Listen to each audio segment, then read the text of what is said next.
Welcome to the Nanoloop classroom. I'm 2XAA, or Sam Ray, and with me we have Kenobit. Hi, everyone. So we decided to start this because, Kenobit wants to learn how to do Nanoloop Mono, and I'd like to know more about Nanoloop Mono, and we both feel that the documentation isn't so great, so we thought we'd explore it together and see what we can do. Yeah, because even if I've been toying with chiptune stuff for over 10 years and I'm very proficient at LSDJ, I never found my groove in Nanoloop.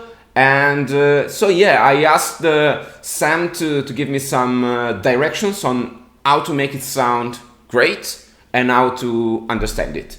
So thank you, Sam. You're welcome. Don't say thanks too soon, though. We haven't started just yet. So, how much have you done with Nanoloop Mono? How far have you got into it? Well, I basically went through the manual and I know roughly what it can do. And I never really toyed that much with the song mode because I didn't manage yet to make a few patterns that sound like I want, so I never bothered starting assembling a song. But I know the basic features, but I never managed to make it sound good. I mean, I got some really nice sound out of it, but the ensemble was never satisfying to me because I have a really hard time on Nanoloop dealing with mixing and volumes because I can get some nice sounds, but then I can't get maybe the kick drum to pop out or something gets all muddy. So I think I need to go through the basics. And I will definitely need some help on mixing. And I think there's as much as I can read the manual and I can get it to produce sounds, I think I'm missing some crucial piece of the puzzle. Okay, yeah. I totally get that. I started with Nanoloop 2, and that gives you a completely different palette of sounds. So even before Nanoloop 2, I was doing LSDJ for, I don't know, maybe 6-7 years or so. And I never looked at the manual once because in the software, there's all this help, right? You double tap anything and it brings up the help scroller. It tells you exactly what everything does.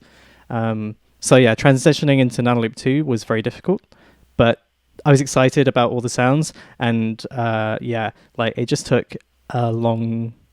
Yeah, I think probably about, 6 months or a year, constantly on Nanoloop 2 to figure out exactly what was going on. But then moving to Nanoloop Mono, which, for those who don't know, Nanoloop Mono doesn't use the sounds of the Game Boy. It's a 3-channel analog synthesizer, which, the synthesizer is in the cartridge, which is crazy. No Game Boy sounds. So if you're used to the Game Boy sounds and you know how the Game Boy works, you have no idea really what mono is like. I think it just uses a pin on the card that's the lining basically of the Game Boy. It was the same pin that was used for custom sound chips on game cards, I think.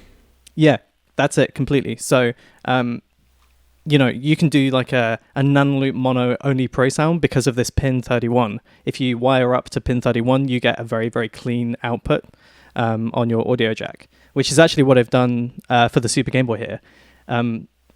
To go back to the muddiness or the clean output, it helps a bit, but it's not crucial. You can produce a Nanoloop Mono song without that pin 31 line out. But it's nice to have, and that's what I'm going to be using here. So if it sounds a bit more bassy or a bit more clean, that's probably why. Is it a mod I can do? Yeah, I can do that mod on the Super Game Boy and on any Game Boy. Yes, because it's the same. Yeah. Yeah, absolutely. So just wire up an audio jacks left and right to the pin 31, and then find a ground point and wire up the audio directs ground to the ground point, and that's it. I've got so I did my Super Game Boy myself, and I asked Joe Bleeps to mod a Game Boy Pocket for me, which is really nice. So I have a silver Game Boy Pocket just for Nanoloop Mono, which is really neat. But you need like a separate battery for that, because Nanoloop Mono kills the Game Boy Pocket completely. So join Kenobit and myself on this Nanoloop Mono adventure. We're going to split all of this up into short videos so you can easily search and reference them just by searching YouTube. Hope you enjoy.